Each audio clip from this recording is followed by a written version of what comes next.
Welcome, and thank you for being here with us for our second monthly edition of Democracy Book Club.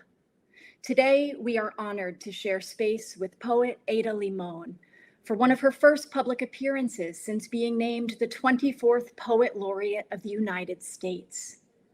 I'm Tara Skurtu, poet and writer, and I'm grateful to be on the National Steering Committee of Writers for Democratic Action with poet and novelist Rachel DeWoskin, who will be in conversation with Ada, discussing her new poetry collection, The Hurting Kind, published by Milkweed Editions and available for purchase at the link in the chat and at your local indie bookstore. A little about Writers for Democratic Action. We are an organization of nearly 3,000 and growing. We mobilize writers globally and partner with bookstores and literary orgs to promote and protect democracy, demand racial, gender, and economic justice, and champion suffrage. Democracy Book Club is part of our nonpartisan voting rights campaign, Book the Vote, a national drive bringing together readers, writers, booksellers, publishers, and librarians to register voters in advance of the midterm elections.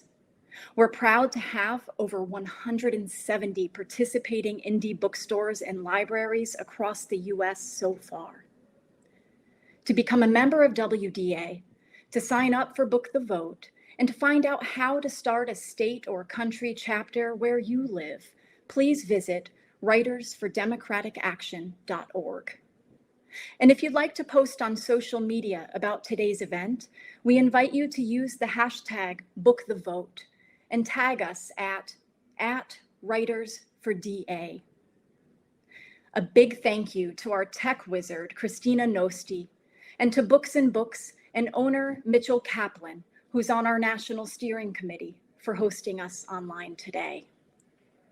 Now I'd like to introduce Rachel and Ada. WDA National and Michigan Steering Committee member Rachel DeWoskin is an award-winning novelist, poet, and memoirist. She has received a National Jewish Book Award, a Sidney Taylor Book Award, and an American Library Association's Alex Award, among others. Her recent poetry collection, Two Menus, was published by the University of Chicago Press, and her poems, essays, and articles have appeared in The New Yorker, Vanity Fair, Plowshares, and New Voices from the Academy of American Poets. Rachel is an associate professor of practice in the arts at University of Chicago and an affiliated faculty member of the Centers for East Asian Studies and Jewish Studies. Ada Limón, our 24th U.S. Poet Laureate of the United States, is the author of 6 poetry collections, including The Carrying, which won the National Book Critics Circle Award for Poetry and was named one of the top 5 poetry books of the year by the Washington Post, and Bright Dead Things, a finalist for the National Book Award, the Kingsley Tufts Poetry Award, and the National Book Critics Circle Award. Her memoir, Shelter, A Love Letter to Trees, was released as an ebook and audiobook in June. She has received fellowships from the Guggenheim Foundation, the New York Foundation for the Arts, the Provincetown Fine Arts Work Center, and the Kentucky Foundation for Women. And she hosts the critically acclaimed podcast, The Slowdown, launched by Tracy K. Smith during her poet laureateship. Ada Limón lives in Lexington, Kentucky, and serves on the faculty of Queen's University of Charlotte, where she teaches poetry in the low residency MFA program. To quote Ezra Klein, Limon's poems are unique for the deep attention they pay to both the world's wounds and its redemptive beauty. In otherwise dark times, they have the power to open us up to the wonder and awe that the world still inspires. Ada has said, again and again, I have been witness to poetry's immense power to reconnect us to the world, to allow us to heal, to love, to grieve, to remind us of the full spectrum of human emotion. Here's to poetry, beauty, and wonder in this hurting world. Welcome, Ada. it's wonderful to have you here with us. Thank you so much. What a beautiful introduction. Thank you. And Rachel, it's so great to see you. It's amazing to have you. Thank you so much for being here with us at Writers for Democratic Action today to talk about poetry and democracy and hopefully beauty and progress and the world. I'm going to ask you some questions, and I'm going to ask as we go if you'll read a couple of poems. And audience members, please feel free to put questions in the question box. I will read them, and we will make sure to have time by the end for Ada to take those. It seems an excellent thing to me to have poets in charge. Can we start with just hearing a little bit about the office that you now hold and the tradition of poet laureatedom in America and what it means to be poet laureate? Yeah, it's all still new for me, but it's been a particularly paradigm shift, I guess, in my life. It's not something that you apply for. It's not something that you send in a resume and ask people to recommend you for, any of that. So it's, I had planned a different life. And I got my wonderful speaking agent and representative Von Fielder of the field office said, you need to be on the Zoom at, it was like 9:30 on a Wednesday or something. And I said, well, I actually have a physical therapy appointment, so I'm not sure if I could do it then. And she said, no, you need to be on this Zoom. And then she said, you also, I think they might record it, so you might want to look, like you're. I said, okay. I had no idea what it was about. And then I logged on, and there in the middle of the Zoom call, there was a team. And then in the middle was Dr. Carla Hayden, the Librarian of Congress. Wow. And they asked if I would, they invited me to be the 24th Poet Laureate of the United States. Wow. And I think I have been collecting myself since then, all the pieces of me, all the pieces of my mind and body and heart that have gone elsewhere and now are returning slowly to the self that I am. And it's a really kind of interesting position because, as you know, the incredible people that have been, in this position before, like Rita Dove, Gwendolyn Brooks, Robert Hayden, I'm thinking about Robert Haas and Pinsky and then of course Tracy K. Smith, Natasha Trethewey, Joy Harjo, Juan Felipe Herrera. And it's interesting because the position is kind of what you make it. They ask that you do your best to elevate and spread the word of poetry. And they ask you to do an opening event and a closing event. And then in your second year, they ask you to do a poetry project if you can. And I am going to do one. So I have some things in mind that I'm excited about. And the rest is basically really speaking to poetry and to the power of poetry. And, considering it's what I've dedicated my life to, and there's really nothing I care more about in terms of something I'd want to message about. And so yeah, I wrote to Joy Harjo, and she said, there are no shoes to fill. You just have to make it your own. And her words have been guiding me since then. That's such a lovely answer. And it seems to me so characteristic of you to do a lineage answer, to line up all the beautiful powerhouses behind you and talk about the tradition. I mean, it seems to me that there are places where we couldn't be having this conversation. Mm-hmm. And I was curious about your thinking on sort of the particulars of being an American poet or a poet in America, and being a poet more globally or in the world. Yeah, I think it's really it's an interesting thing because I was just in Buenos Aires, Argentina, and I was hanging out with these two wonderful poets, and Daniela Ajinsky was talking about how she said, so you have an office in the Library of Congress? She said, if we had a poet laureate, it would be somewhere in the basement. And of course, now Latin American poetry is known for being incredibly vibrant. The scene is really incredible. But I do think something that's actually recognized by the government. She had a hard time even fathoming what that felt like, what that looked like. And so So yeah, I think, the idea that this is something that has been going on, that I'm the 24th, right? Um, for so much time, and that there have been people that have been dedicated to spreading the word of poetry within the United States, um, regardless of what has been going on, or in spite of what has been going Yeah. on in the culture, in the community, um, and and still, raging against the machine, I think is really kind of a marvelous and incredible thing. And I also think it's something that it does speak to, a certain amount of freedom.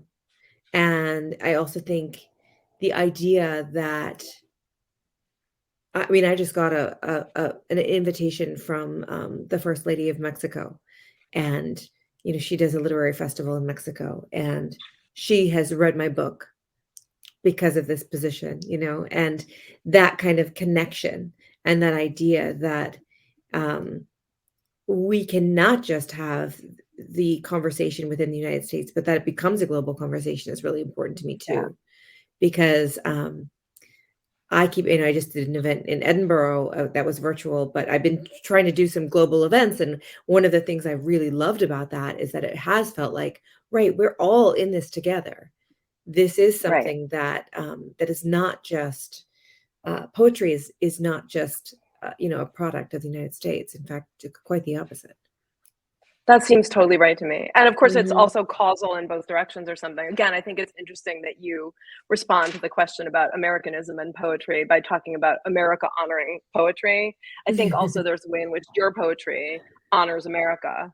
And so, in a Thank you. sense, you start to shape a national narrative about Mm, America. One that mm, it's very different from sort of media narratives. mm. And this seems to me to be one of the main powers of poetry. That is to say, without being propagandists, we Right. can tell a very nuanced and complicated story about America. And you do Mm, that in The Hurting Kind. I wonder thank you. what you think of sort of shaping the story of a place, or shaping the Mm, story of yourself in that place. And then mm. maybe we'll go to a poem. I'll ask you a question about The Hurting Kind, and maybe you can read it too.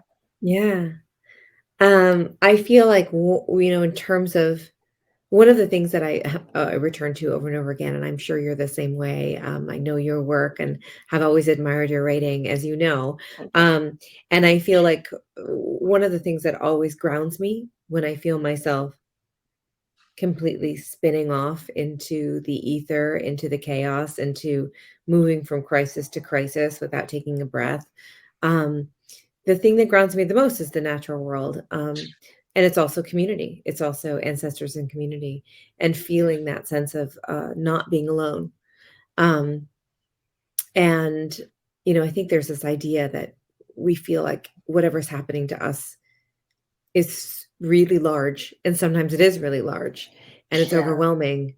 And when I'm feeling that way, and I'm feeling like I want to just sort of lie down and surrender and give up, I am reminded that I've got to point to the earth, right? As the Buddha did before he became the Buddha under the Bodhi tree. He pointed to the earth, like, this is, I belong here.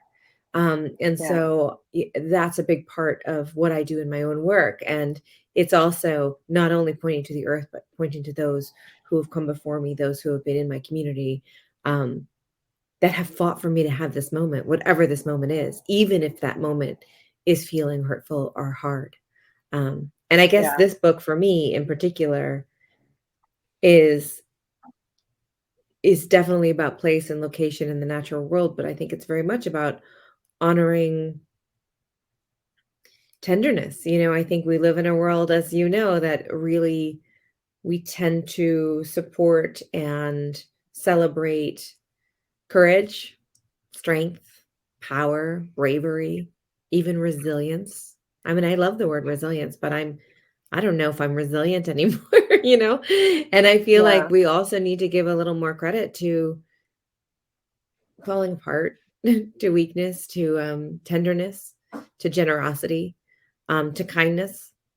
And sometimes those aren't this sexy adjectives that we want to describe ourselves, right? We want to be powerful. And, sometimes I think we need to be more grounded and rooted in an openness and maybe even in a surrender. I think that's really thoughtful and profound. You know the graphic artist Linda Berry, the illustrator Yes, and of brilliant course. intern writer? Yes. She has some idea that this reminds me of. It's about resilience, and it's about Mm. the idea that resilience is actually just an excuse that adults made up in order to justify our our treatment of children. And the Oh, idea that children wow. are so resilient, but in fact they're not, and they shouldn't be Mm. asked to be. We should Yeah. investigate that later. I think resilience requires a little bit of examination by poets. Yeah. Yeah, I Um, love that. so let's go right to the pain and the weeping, which Yeah, I tell love. I me. think, your book seems to me very courageous. I resist the idea of confessional in Mhm. poetry, especially women's poetry. I think actually Mhm. the craft is the brilliance. I think it was Thank you. Frank Bedard writing about Robert Lowell who said something about like it's not what he's confessing, it's the brilliance of the craft. And I Yeah, argue that that's true of Plath and Sexton and Lord and Brooks, that agreed. it's not like the thing that happens to you is the poem, right? You have to Mhm. render it beautifully. And even the Mhm. title, The Hurting Kind, seems very complex to me, in the way that it contains multiple possibilities. It's about Mm. hurting, but it's also about Mhm. lashing out. I mean, the Yeah. fishing poem kills me. And Mm. like seeing the fish and having the fish eye see you, and what it feels like to hurt others and what it feels like to be hurt. There's this kind of inward outward feeling to the title and the possibilities of the verb. And I Mhm. kept landing again and again reading it on the questions, including, Mhm. in order for someone to be good, do they have to have seen the world full tilt? Must they believe what we believe? Yeah. Would you mind reading that poem? I know it's kind of a long ask. Is that one Yeah. okay to read? Okay. No, I mean, it's You know, it's you kind want to of it's kind of kick me off the wonderful. screen so Ada can read? I'm glad that you asked this because it's the central poem of the book. Um, and I'll say that this I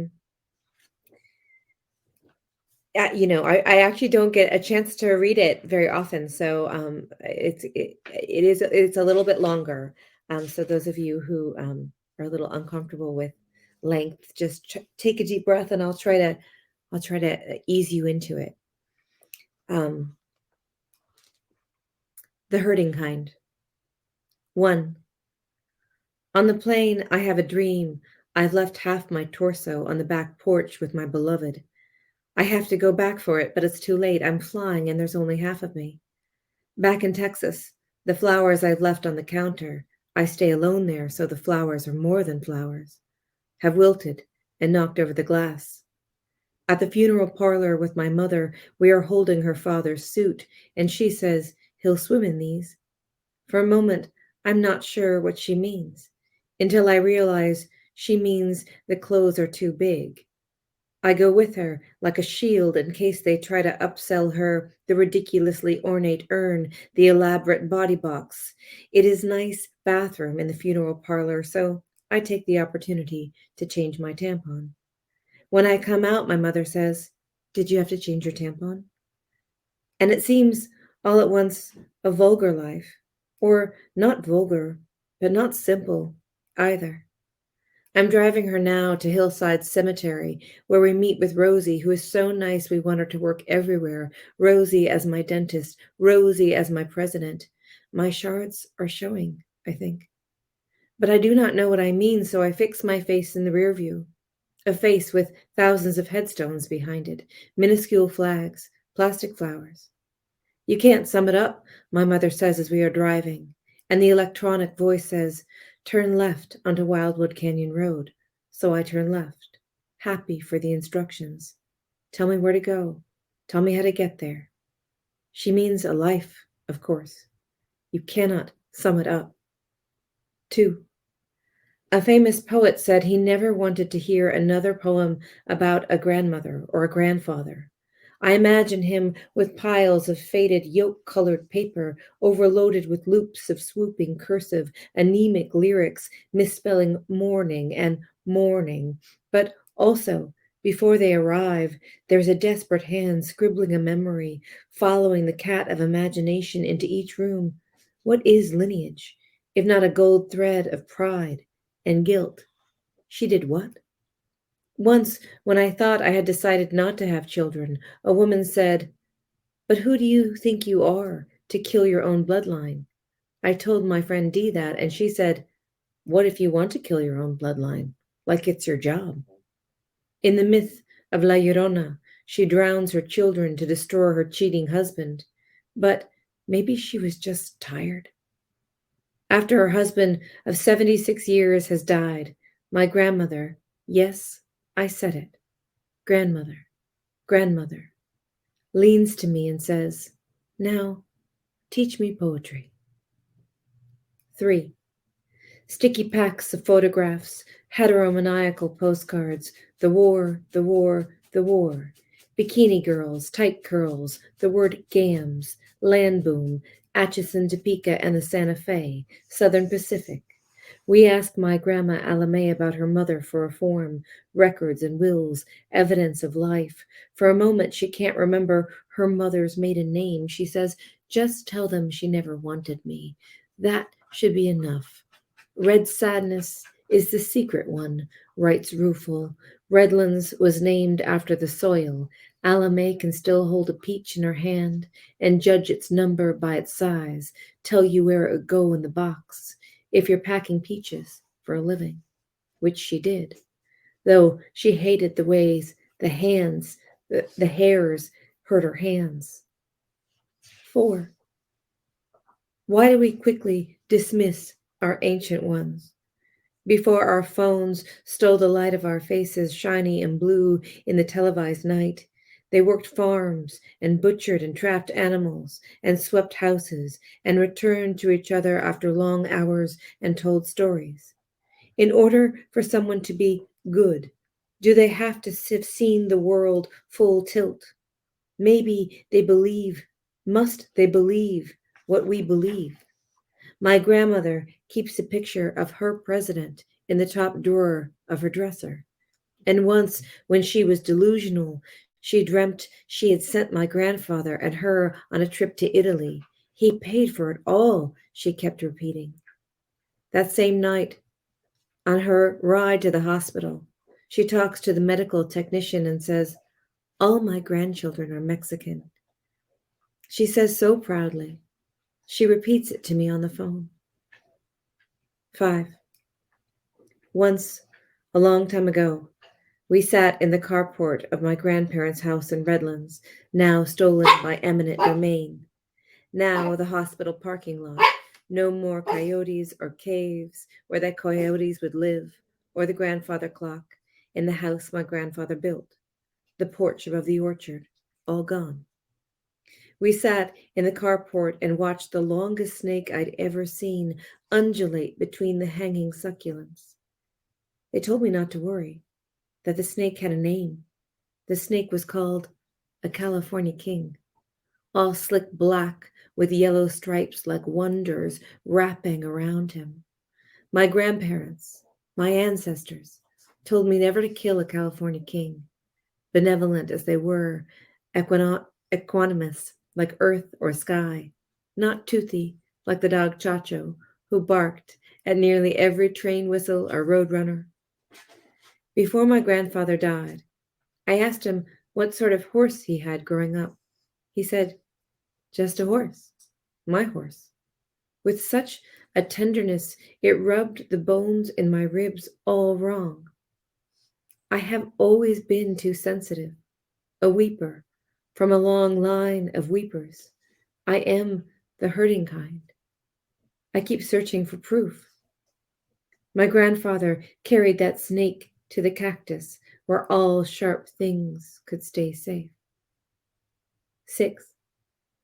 You can't sum it up. A life. I feel it moving through me. That snake, his horse Midge, sturdy and nothing special, traveling the canyons and the tumbleweeds, hunting for rabbits before the war.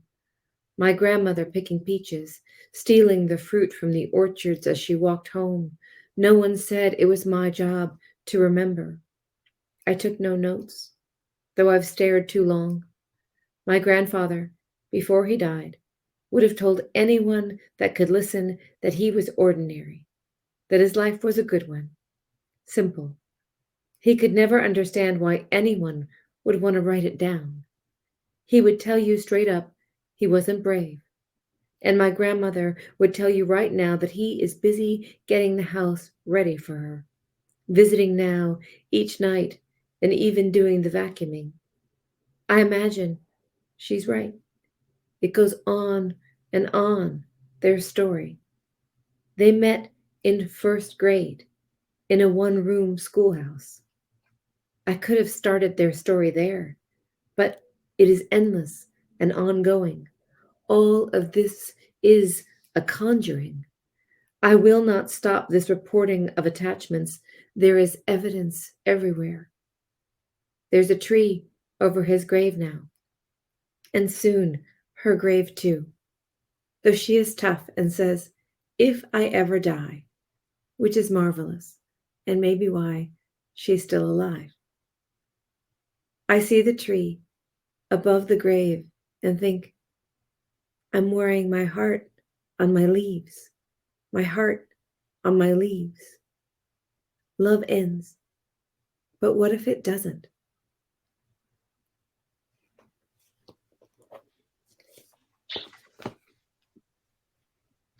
It's amazing. It goes Thank on and you. on. I love the thing about why would anyone want to write it down? I find Yeah. that so funny. There's a lot of levity in your poems. Yeah. I wonder, hearing you read that poem, how you think and talk about the relationships between wonder, attention, action, and writing. I realize that's a broad question. No, I love it. And I think all of those things are huge tools that I'm working on a lot in my own work. You know, I've been thinking a lot about hope, you know, and the work of it, right? I think hope takes a lot of work. And sometimes I think when I don't have hope, or I can't find it, or I can't find the thread, I do have wonder. And I can still have wonder. And it's not the same as hope, you know, but it does allow for an opening, and it does allow for a deep attention. And to have wonder and awe is really essential to, I think, who I am as a writer and who I am as a human being. And then I think the other part is that in that relationship with, you know, the idea of sort of action, like you said, is like the idea of like, I need to actually be the one that reports this. And even though I say like, it's not my job, no one said it was my job. And sometimes, you know, I'm sure you know this, that writing is such a gift. And there are times where I think I cannot believe I get to do this. And then there are times where the remembering does feel like a burden, because I do have quite a good memory. And there are times where sometimes you want to lay it down. And the only way I know to lay it down is to write it. It's so funny. I always think of this brilliant thing that James Baldwin says. I think it's in a Paris Review interview from the early 1980s, and he's talking about the difference between preaching and writing. And it's essentially, you know, when you're preaching, you stand up in front of the congregation and you deliver or convey a message you've already come to, some conclusion. And when you're writing, it's the opposite. You're basically like, and this is not his terrible language, it's mine, but you're wearing like one of those spelunking lights and kind of moving through the dark, trying to figure out something that you basically don't even want to know. Yeah. But it's, I mean, one way to put it is just that it seems to me the central engine of writing is wonder. Yeah, I mean, like Lucille Clifton said, you know, all poems begin with questions, you know. And I think that's absolutely true. And I think I think that if we allow for wonder, there does allow for a little light. Because I think sometimes it's easy to have a poem be sort of closed off, and maybe only focused on trauma and only focused on the hard thing. And sometimes that feels complete. So we can make it complete. We can make that poem complete because the trauma may feel complete on some level, or we know how to at least tell that story to ourselves or to others. And sometimes if we can look a little bit at wonder, we can start to explore, you know, I don't know, the poem in a more expansive manner.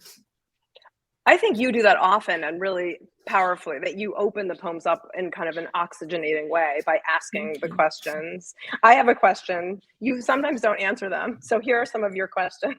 You write at one point, I have before been tricked into believing I could be both an I and the world, Mm, to be made whole by being not a witness, but witnessed. So my question is, can we be both eyes in the world? Can we be witnesses and witnessed, and how? mm. Yeah.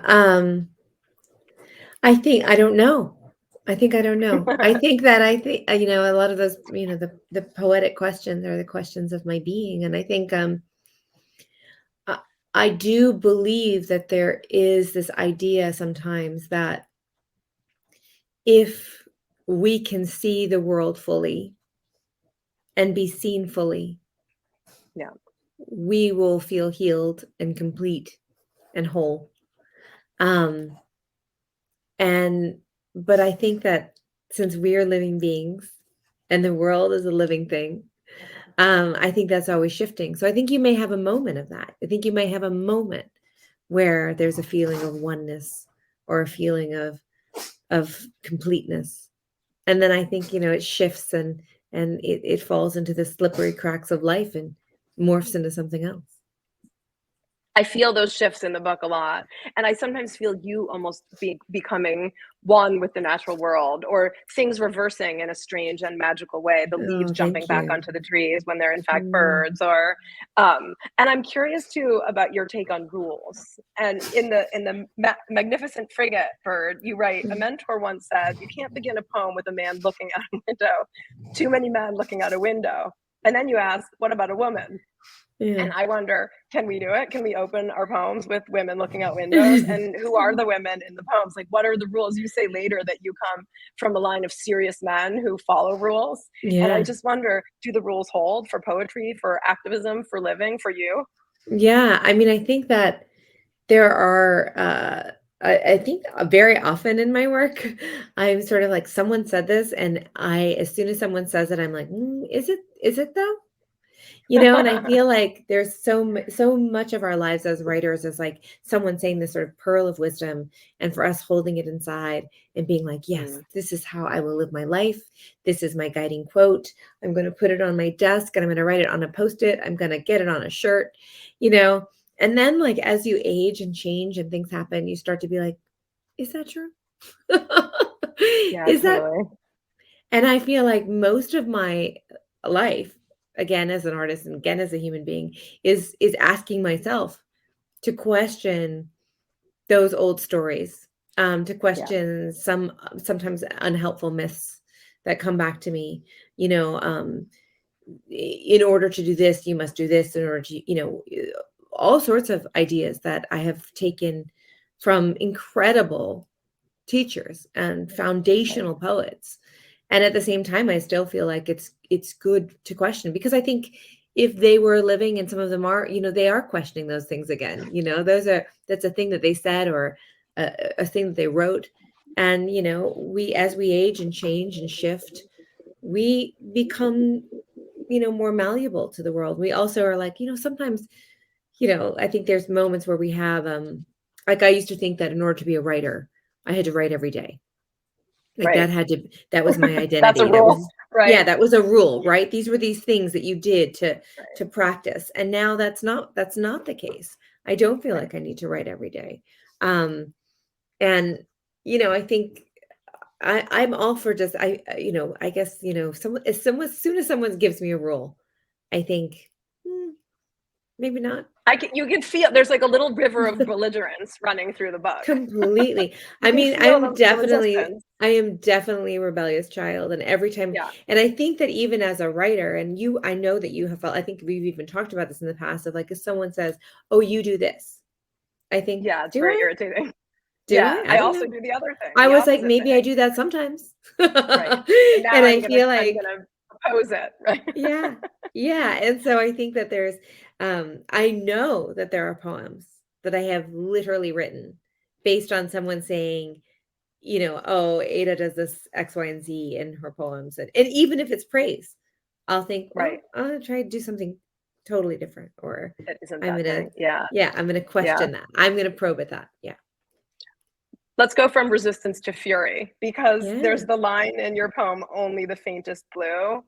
I love this part where you pack like fury is a new smart skill. Yeah. What about fury?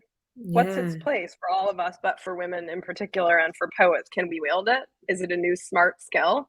Mm.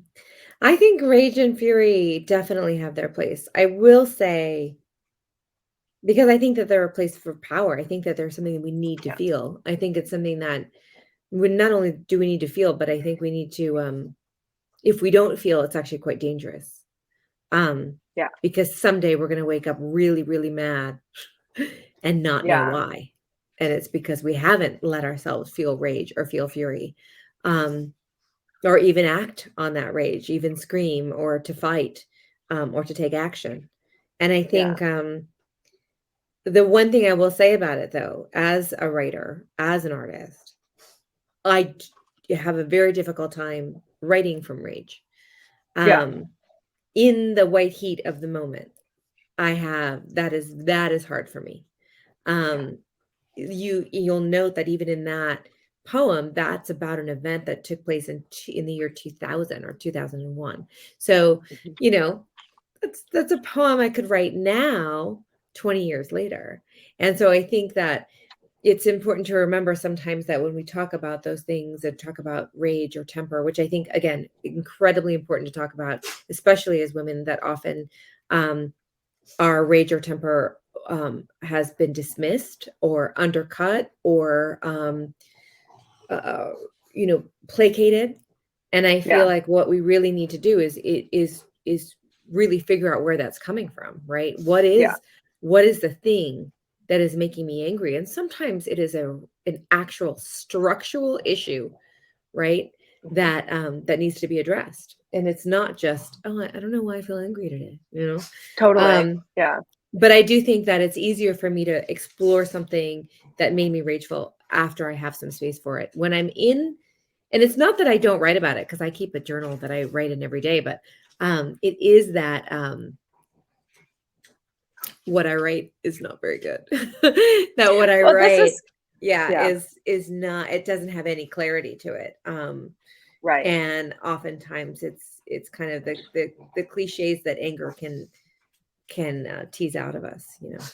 But this is related to the point earlier I was reminded of about confessional poetry. I think like there's a way in which articulating rage or articulating anger, giving shape to it Mm, in your journal badly is part mhm. of the project Yes. of examining it. It's part of the wonder. And then later you have to use your craft skill to make it good. And again, I Mhm. think of Plath and Sexton, who Mm. in a funny way used craft in order to talk about topics which were otherwise considered way too taboo to bring up, in the Yeah. eras in which they lived. Yeah, and I think, I mean, those are both heroes of mine, but I think that, that one of the hard parts of their lives and their stories is that I think exploring their rage and exploring, like, if they were able to have more freedom to do that Yeah. on the page and in their lives, that we could have had them much longer on this planet. I think so too. I absolutely think so too. Yeah. I want to talk also about kind of what's biggest and smallest in your work and Mm, and your way of thinking about the world sort of um expansion and contraction. So yeah. I thought of it in Stillwater Cove, which maybe you could Mm, read, but you yeah. call Furtive Magic the sun ricocheting off waves, whales moving in their pods. And that poem seems to me to be again about sort of the giantness and the tininess or the granular Mm, quality of what we notice, the tiny orange monkey flower, the beach fly, the tick, and what we might miss. Um, so I'm curious if when we're looking down at what lives small, what's happening kind of off screen. It's like your kaleidoscopic way of taking things in and then resuscitating them in the poem. Would you mind reading that one? First of all, I love that you say that. You're such an incredible reader. Thank you for that, because I think it is, I mean, that poem is so much about the big and the small.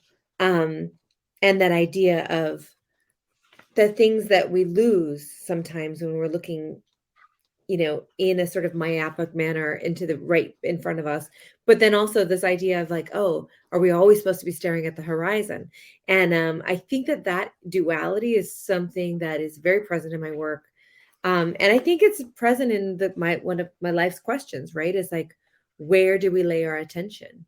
I am someone that could be deeply involved in, I could live a very, very small life, very small.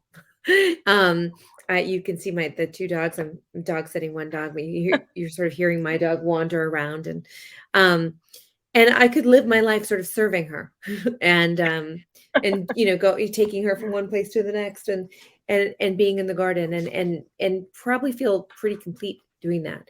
And so sometimes I have to be reminded, right, pulled out of that world, Right. and shown the world around me.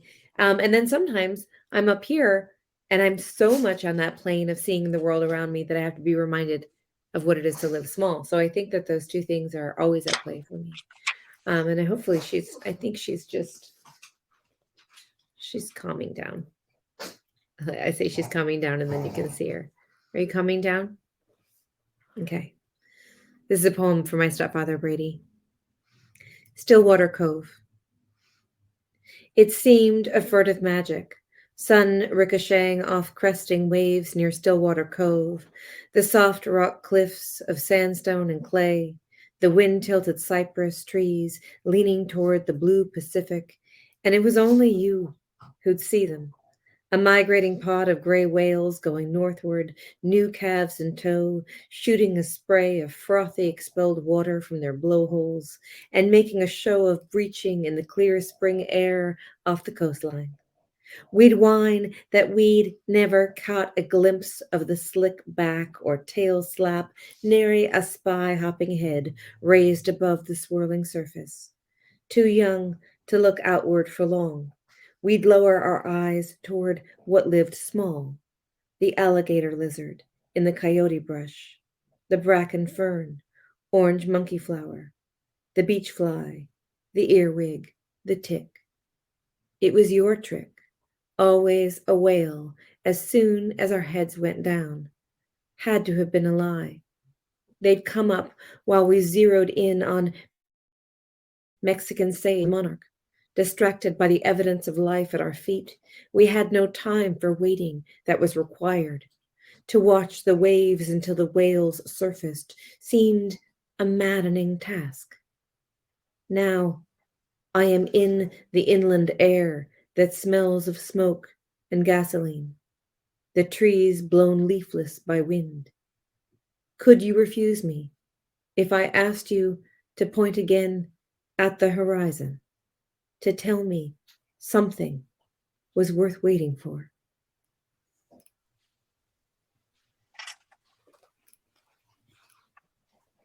That was lovely.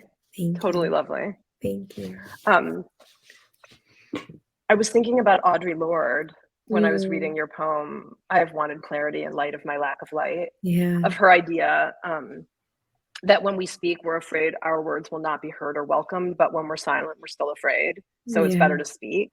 You write in that poem, once I was brave, but I have grown so weary of danger. I am soundlessness amid the constant sounds of war. But to me, your poems seem the opposite of soundlessness. They feel like they're sounding alarms a lot of the time. And I wonder if you can talk about silence and noise, what we say, what we leave unsaid, what purposes the various poles serve, and a little bit about banning, about what it means when silence is inflicted upon writers and what we do. Yeah, that's a wonderful question. I mean, I think in poetry in particular, silence plays a really incredible role in the poem. In fact, I was having this discussion with these two poets from Argentina, which was, the idea that the work on the page is half the words and half the white space, The right? space, yeah. Totally. And it's in, that we work in those space of caesura and the line break. And the stanza break, and beyond that, even just the space around the poem itself, so that you walk into a room and that's the poem, and there's space for you. So I think that quietude, that silence, that breath is essential to the art form itself, but of course it's essential to us as human beings. And I think that exploring silence and quietude in my life is really important, because I feel like there is so much noise, and oftentimes there's visual noise too, right? And there's the noise in my brain. And if I can find moments of quiet, if I can find pockets of air and breath, I'm reminded again that not everything is an extreme emergency and that I can be present and I can live my life and I can do it in a way that respects and honors other people. Um, and I think that it takes a lot of work to do. And I do Yeah. that work. I meditate daily. I do a lot of, all the tools that you could imagine I work with so that I can be that person of balance. But I'm interested in balance in life and I'm interested in balance on the page. But to go back again to that idea of what happens when the voice is taken away. I mean, one of the things that I've talked about for a long time is that people will talk about writing being sort of torturous or writing being really hard. And again, I think it is hard. I'm not saying it's certainly not easy. It's not easy for me. But I think all the time how grateful it Yeah. is that I get to do this and that I get to do this and that I am not punished for it.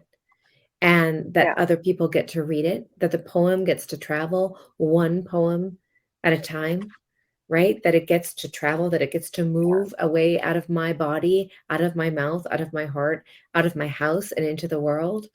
And there are many places the world over where that is not allowed, where to write is forbidden, where, having thoughts like where I could never write a poem called the new national anthem. Right. That interrogates our national anthem of the United States, and that people are okay with that, and not only okay with that, but share it in a manner that feels very public. So I think that it's really important to remember that as we go to the page, that we get to do this. And I think very often, sometimes when we're artists and we're thinking, oh my gosh, like who am I to do this? Who am I to even begin to write a poem about bees if Yeats did a bee poem better or whatever that is, or who am I to write a poem after, my hips when Lucille Clifton did the best poem about hips that exists, and you could, but who are we to not do that?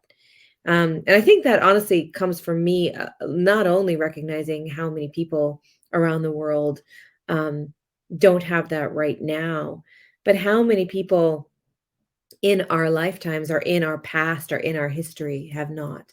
And I know so many of my ancestors had that artistic drive and had that artistic impulse and need, but weren't allowed to do that, whether because there was very strict financial concerns that kept them away from creating any kind of artistic endeavor because every moment was taken up by incredible responsibilities, or if it was because, in order to be sort of an American citizen and seen as a valued member of the society, one had to have a particular job and keep, their head down and Yeah. And do poetry well. was not that job.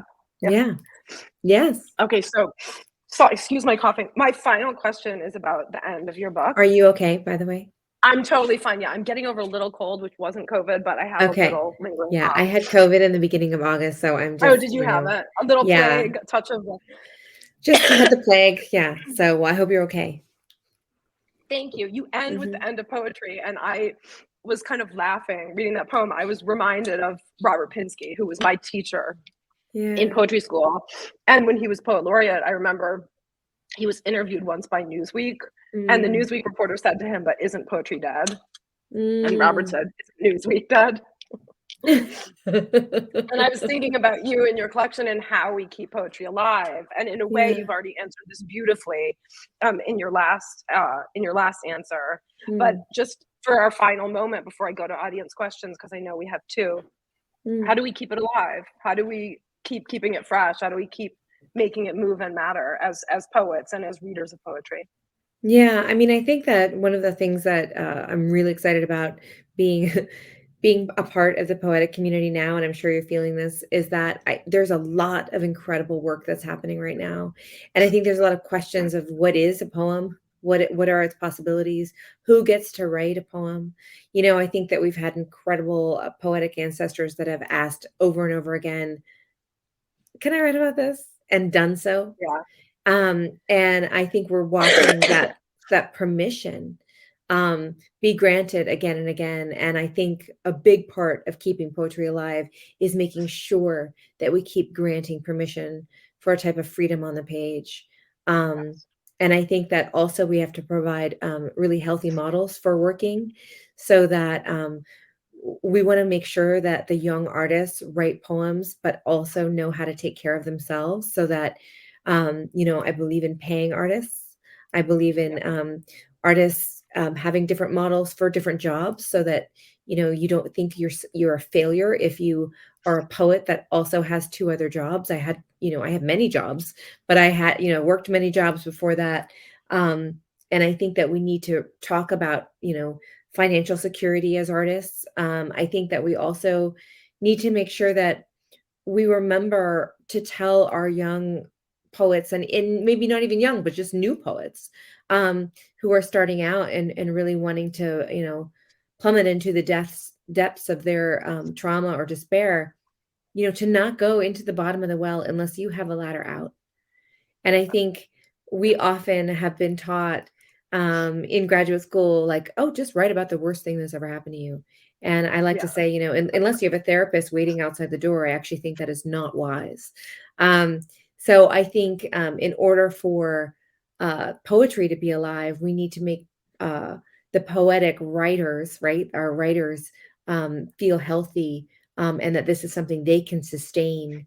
And there's this great Buddhist monk named Lamarad Owens that says the goal is longevity. And I think about that a lot, because I think the goal is longevity, not just, for poetry itself, but for our poets. That's such a beautiful and like wide-reaching and democratic answer. I loved it. And it's very caring about our young people, our students is how I think of it, your students and my students. Yeah. One of our lovely audience questions is a question about love. The best poetry to me, writes Max Jong from our audience. Hi, Max. Thank you for your question.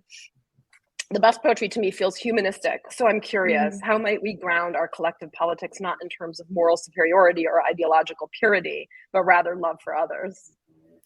Yeah, I mean, I agree that love is at the core of everything that I write. I mean, I laughed at one time. I did a reading and it was Valentine's Day, and I said, I'm just going to read love poems. But then I opened the book and everything looked like a love poem. Once I put that once I labeled it that, I was like, all of these are love poems.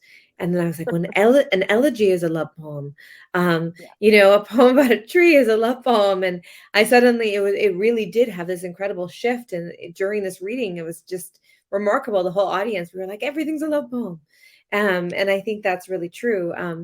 I guess I will say that the way that we do that is to remember that deep attention to deep looking is a way of loving.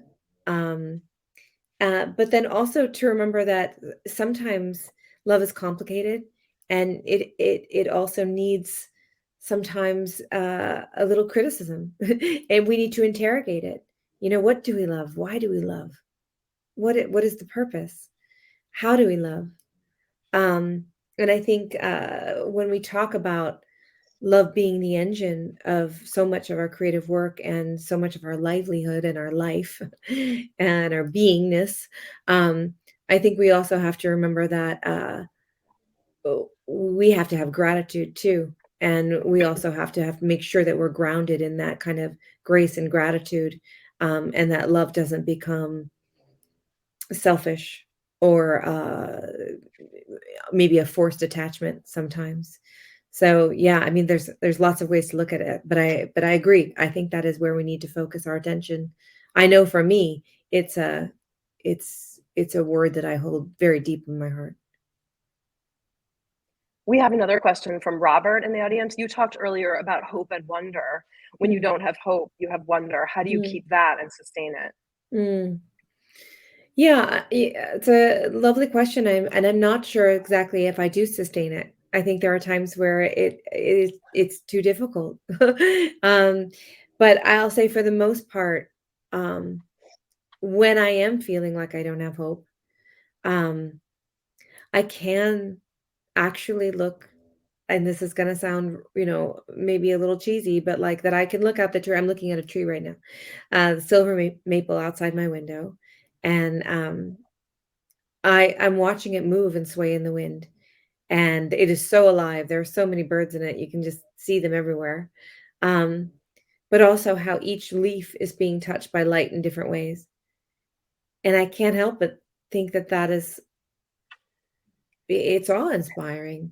And that I know that also I have this relationship with this tree. I've known this tree now for 6 years and we're pals. And I feel like there's that right there in that connection, in that moment. It might not be hope, but it is an anchor to the world. And if I could not spin off for a little while, then I'm doing the work. And I think wonder does that. That's all over your book. It's like woven through every minute of that beautiful book. Somebody is asking, Gonza Osman, I hope I haven't slaughtered your name, is asking, can translating poetry connect cultures and be a means of democracy? What about translation? Yeah, I love that you bring this up, because the poets that I was talking about, do I have their books on my desk? Oh, it's always the books that you take off your desk for 1 second that you're like, oh, I was like, oh no, this is it. No, this is not it. Oh, this is wonderful.